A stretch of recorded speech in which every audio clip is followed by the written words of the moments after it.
श्री गणेशाय नमः. सदाशिव या 4 अक्षरांचा जो नित्यनेमाने भक्तिभावाने उच्चार करतो तो मनुष्य उद्धरून जातो. शास्त्रकारांनी अनेक प्रायश्चित्ते सांगितले आहेत, परंतु केवळ शिवनामस्मरणाने मनुष्य सर्व पापातून मुक्त होतो. एका शिवनामाशिवाय इतर साधनांची गरज नाही. शिवनामाचे महात्म्य मोठे अद्भुत आहे. त्यातही प्रदोष व्रताचे आचरण केले असता सर्व सिद्धी प्राप्त होतात, हे अगदी सत्य आहे. ज्याला संतती, संपत्ती, आयुष्यवृद्धी हवी असेल त्याने यथासांग प्रदोष व्रत करावे. प्रदोष व्रताचे परमश्रद्धेने आचरण केले असता याच जन्मी त्याची प्रचिती येते. 6 महिन्यात दारिद्र्य, महाव्यथा पळून जातात. 1 वर्ष हे व्रत केले असता ज्ञानप्राप्ती होते. 12 वर्ष हे व्रत केले असता मोठे भाग्य प्राप्त होते. वेदव्यासांचे हे वचन जो असत्य मानेल त्याला कल्पापर्यंत बंधन प्राप्त होईल. अशा माणसाचा गुरु खोटा, त्याची भक्ती डोंगी, त्याचे ज्ञानही खोटे समजावे.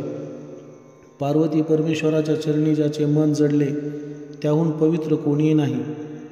प्रदोष व्रताच्या आचरणाने मृत्यूंचे गंडांतर नक्की जाते. याविषयी पुराणकार सूत शौनकादी ऋषींना एक प्राचीन इतिहास सांगतात. सूत म्हणाले, ऋषी हो, पूर्वी विदर्भ देशात सत्यरथ नावाचा राजा होता.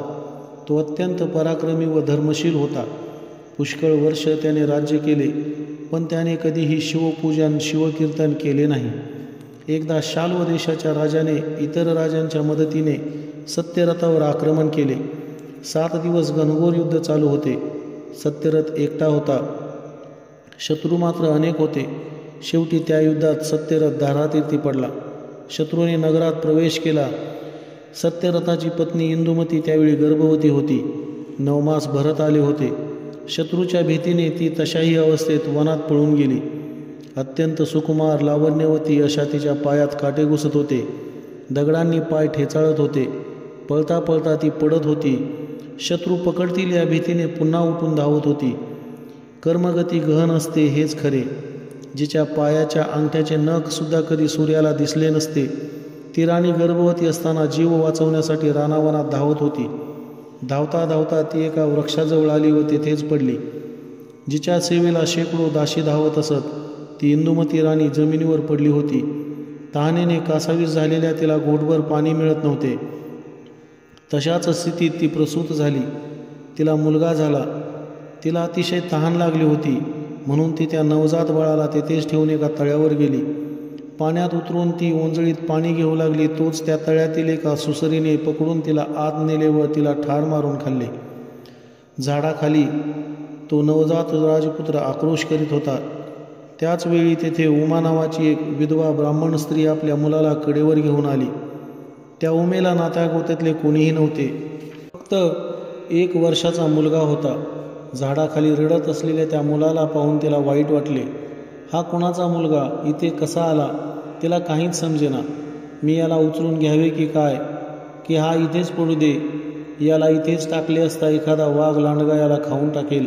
काय करावे तिला समजेना. तिने त्या बाळाला उचलून पाजले. याला आपल्याबरोबर घेऊन जावे की न जावे असा विचार करीत होते. तेवढ्यात तेथे भगवान शंकर यतिरूप धारण करून आले. तो यती उमेला म्हणाला, तू या मुलाला खुशाल घेऊन जा. कोणतीही शंका मनात बाळगू नकोस. तुझे भाग्य थोर म्हणून तुला हा क्षत्रिय मुलगा मिळाला आहे. हा राजपुत्र आहे.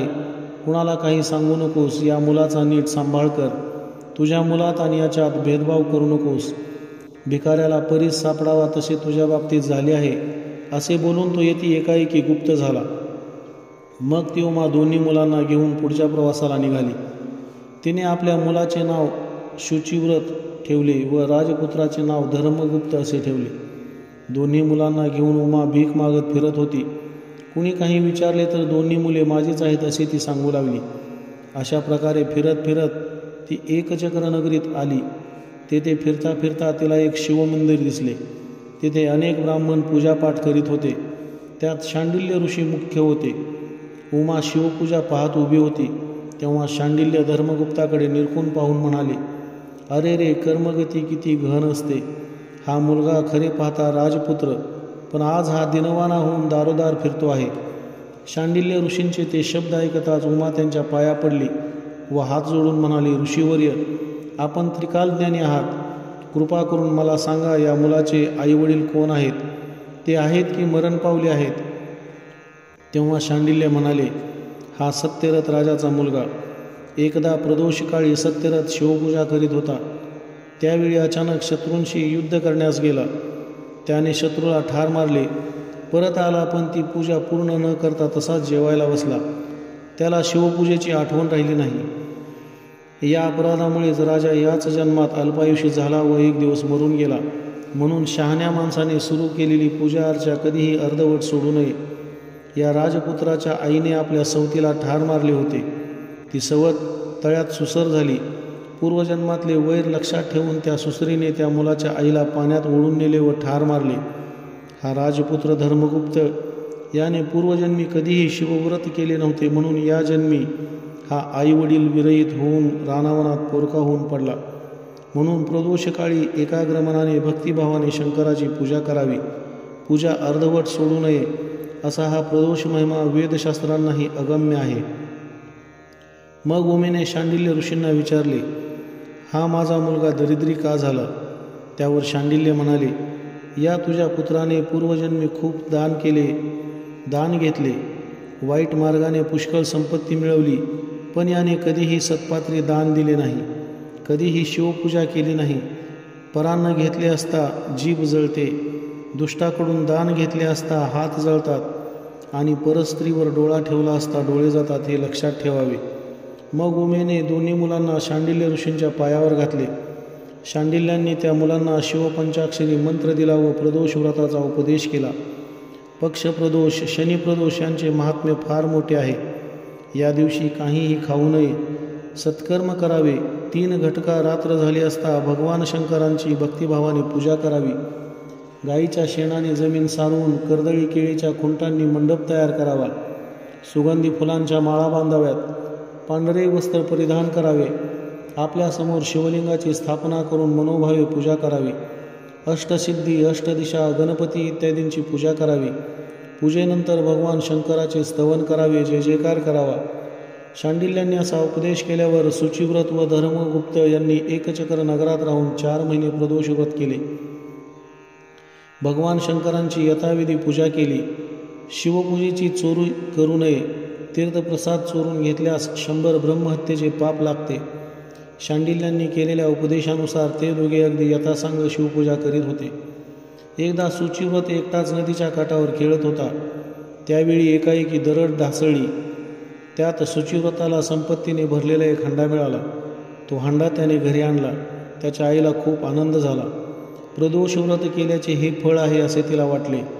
शुचिव्रताने अर्धी संपत्ती धर्मगुप्ताला देऊ केली, पण ती त्याने घेतली नाही. ते दोघेही नित्यनियमाने शिवध्यान करीत होते. मोठ्या भक्तिभावाने शंकराची पूजा करीत होते. एके दिवशी शुचिव्रत व धर्मगुप्त वनविहारासाठी गेले. त्यावेळी तेथे काही गंधर्व कन्या आल्या होत्या. त्यात एक मुलगी अतिशय सुंदर होती. धर्मगुप्त तिच्याकडे एकटक पाहत होता. तेव्हा शुचिव्रत म्हणाला, अरे, असे परस्त्रीकडे पाहू नये. परस्त्रीच्या दर्शनाने चित्त भ्रष्ट होते. तिला स्पर्श केला असता बलवीर्य नाहीसे होते. परस्त्री महाअनर्थाला कारणीभूत होते. परंतु धर्मगुप्ताने शुचिव्रताच्या बोलण्याकडे लक्ष दिले नाही. तो त्या गंधर्व कन्येच्या रूपलावण्याने अगदी वेडावून गेला होता. ती एका गंधर्व राजाची कन्या होती. तिचे नाव अंशुमती. तीही धर्मगुप्ताकडे पाहत होती. पूर्वी एकदा गंधर्व राजाने शंकराला विचारले होते, माझी ही सुलक्षणी कन्या कुणाला देऊ? तेव्हा शंकर म्हणाले की सत्यरथाचा पुत्र धर्मगुप्त हा माझा परमभक्त आहे, त्याला अंशुमती दे. ती अंशुमती धर्मगुप्ताकडे न्याहाळून पाहत होती. अजानुबाहू भरदार छाती असलेल्या 32 लक्षणी धर्मगुप्त अंशुमतीला मदनासारखा वाटत होता. अशा त्या राजपुत्र धर्मगुप्ताला पाहून अंशुमती आपल्या मैत्रिणींना म्हणाली, तुम्ही दुसऱ्या वनात जाऊन चांगली फुले गोळा करून आणा. त्या मैत्रिणी गेल्यावर अंशुमतीने झाडांच्या पानांचे आसन तयार केले. तिने धर्मगुप्ताला जवळ येण्याची खूण केली. धर्मगुप्त तिच्याजवळ जाऊन आसनावरती बसला. धर्मगुप्ताचे मर्दानी सौंदर्य पाहून अंशुमती अगदी घायाळ झाली होती. तिने मोठ्या प्रेमाने धर्मगुप्ताची विचारपूस केली. मग ती त्याला म्हणाली, राजसा, तुझ्या शृंगार रसाच्या सरोवरात मी राजहंसी विहार करते आहे.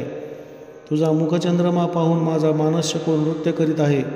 तुझे आनंदी मुखकमल पाहून माझे नेत्रभ्रमर त्याच्याकडे झेपावत आहेत. असे म्हणून तिने आपल्या गळ्यातील दिव्य मौक्तिक हार काढून धर्मगुप्ताच्या गळ्यात घातला. त्याच्या चरणावर मस्तक ठेवून ती त्याला म्हणाली, मी काया वाचा मनाने तुझी पत्नी झाली आहे, माझा स्वीकार कर. तेव्हा धर्मगुप्त म्हणाला, मला आईवडील नाहीत, मी राज्यभ्रष्ट अत्यंत दरिद्री आहे. तुझ्या वडिलांना हे समजले तर ते कसे मान्य करतील.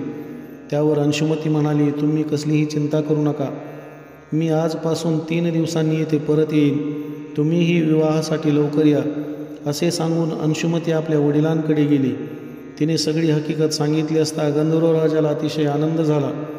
धर्मगुप्तानेही घरी परत जाऊन आपल्या भावाला व आईला सर्व काही सांगितले. त्यांना अतिशय आनंद झाला. शांडिल्याचे शब्द खरे ठरले. शिवव्रताचेच हे फळ आहे असे सर्वांना वाटले. अहो, गुरुचरणी ज्याचा दृढभाव आहे त्याला ऐश्वर्याचा काय तोटा. सद्गुरू काळ मृत्यूपासून सर्वतोपरी रक्षण करतात. मग धर्मगुप्त व सुचिरव्रत 3 दिवसांनी त्या वनात गेले.